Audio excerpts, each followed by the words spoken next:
Hello, guys. Welcome to All Access TV. Today, we're going to talk about the Philadelphia Eagles suffering their first loss of the season against the Atlanta Falcons in prime time. Now, I want to start with the defense. I'm not going to lie to you, Eagle fans. We have problems. I don't think our problems is on the back end either. The problem is in that front four that cannot generate any pressure or stop the run. If you can't generate pressure or stop the run, and the quarterback have all day to throw a ball, I don't care how great your corners are.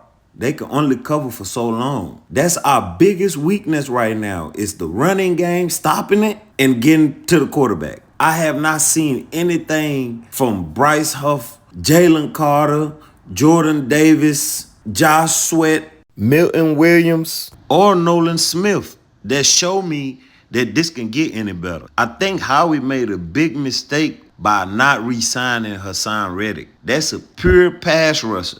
He averaged double-digit sacks for the past 3 seasons. Our best pass rusher out the door.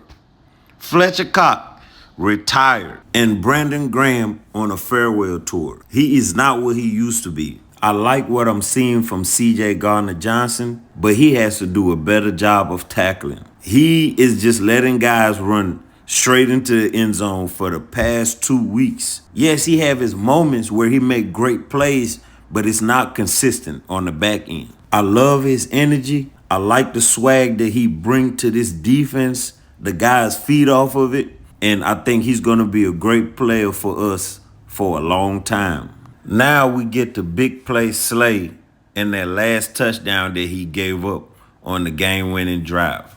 Bro, what is you doing, bro? I think I kind of understand what you was doing, but why would you do it, bro? Knowing we ain't been generating pressure all day, why would you cheat? Why would you not just cover the route runner and follow him all the way through instead of trying to jump a route? You know, trying to outsmart the quarterback. Your eyes is in the backfield. Why are your eyes in the backfield and not on the guy that you guarding? That was a big mistake by a veteran corner. You could see it in his face after the play. He knew he made a mistake, but he is not the reason why we lost this game. You know, I'm going to get to that a little bit later in this video. Howie, let's trade Bryce Huff back to the Jets for Hassan Reddick and give him a contract. Or you're going to have to make a big trade to solve this problem that we have on this defensive line, because it is not going anywhere. We playing the Saints Sunday, and you seen what Alvin Kamara just did to the Cowboys. So what you think he gonna do to us? And we can't stop the run, and then we can't generate no pressure on top of that? What you think Derek Carr gonna do? What you think Olave gonna do? Like I said, the problem is not on the back end. If the guys can generate pressure, the corners wouldn't have to cover for so long. So how we need to solve that issue as soon as possible. Vic Fangio is not the type of defensive coordinator that want to send pressure. He want his defensive line to go get that pressure, to apply that pressure. And that's not happening right now. So he going to have to figure out a way to send pressure without compromising the back end of the defense. Until Howie can give him a pass rusher that can do that. Now, I know I'm pointing out a lot of the things that's going wrong or that we did wrong, but that's what I'm supposed to do. So as I'm watching the game, the mistakes must be limited. You guys are professional football players. Everyone is going to make mistakes. I understand that nobody is perfect, not just on the football field, but just in life general. So it is your job to make sure that you are focused and understand situational football. It's no way around it. So of course, I'm going to talk about what I feel as though you guys could have did better or did wrong. I'm not saying I'm just this sports analyst who understand everything, but I know what I'm watching. I understand good ball when I see it. You know what I'm saying? I understand a great player when I see one, and I also know mistakes when I see them.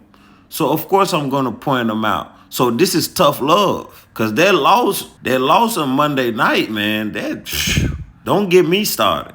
With that being said, fly Eagles fly. Now, let's get to the offensive side of the ball, where I'm really not worried. Like, I'm not really worried about our offense at all. Once we get A.J. Brown back, we're going to start putting up 30. If we had him Monday night, the game wouldn't even be close. I really do believe that. So that doesn't mean that we just need to ride our offense, because some games the offense ain't going to be working.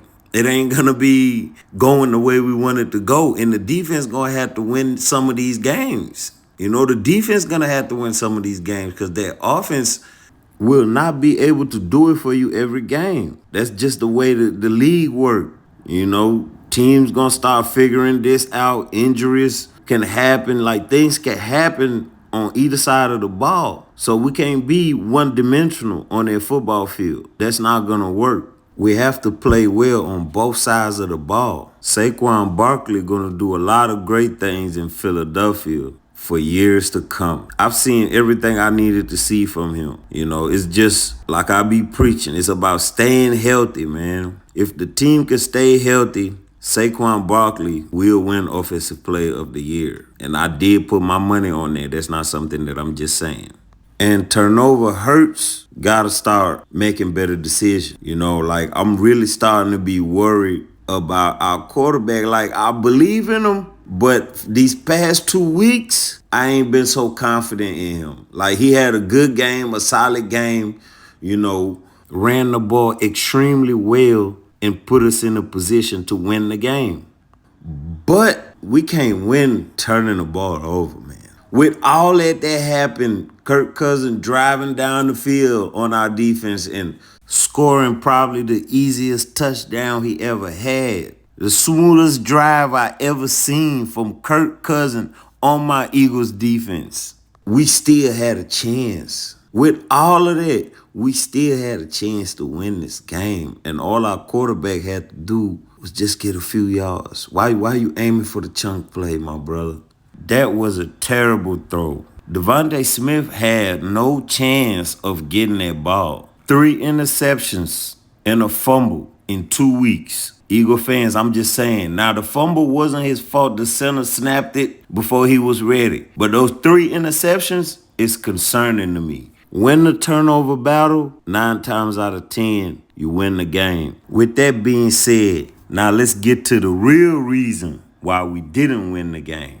Our head coach failed us once again. Nick Sirianni failed us once again, Eagle fans. Because what I'm trying to understand is, how can you go for 3 4th downs early in the game, but once Saquon had that drop and it was 4th and 3 and the game on the line, you didn't go for it? Somebody explain that to me, please. I'll wait. Leave your thoughts in the comment section for me. I'm trying to understand if you want to be known, because to me, it seems like you want to be known as this aggressive head coach who's all about analytics and going to take the chance. You know what I'm saying? It's supposed to be the image of our team, because a team going to take on the personality of their head coach. Don't put your foot on the gas all the way to the last play to win the game and then hit the brakes. That makes no sense to me. I have no problem with the call. He was wide open. Yes, he dropped it, but you go for it. In that moment in time, you go for it. You was trusting your defense anyway, taking the 3. So why not go for it? Run the same play and Saquon gonna walk into the end zone and it'll be ball game. So I don't understand why he didn't go for it. That's the reason why we lost this game, because of coaching. The coaching staff is the reason why we lost this game. I understand players gotta execute. So give your best players another chance to execute. I mean, you already done it a couple times in the game, so why not now when the shit is on the line? It's really just that simple to me. Like, maybe it's just me. You guys let me know what y'all think in the comment section. Next week, we go to New Orleans and we face the New Orleans Saints, who is hot right now.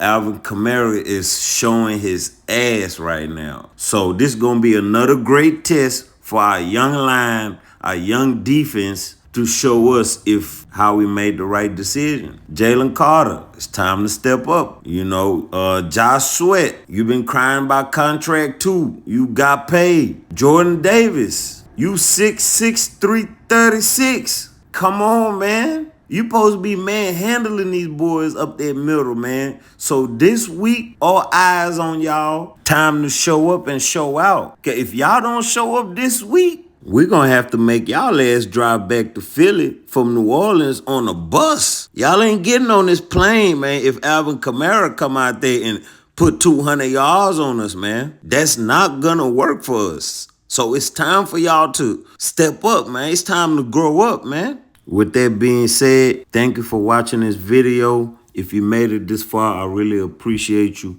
Make sure you hit that subscribe button and give me a thumbs up. Let me know your thoughts in the comment section. Watching this video right here, man, really breaking my heart right now. This right here hurt, man. Fly, Eagles, fly.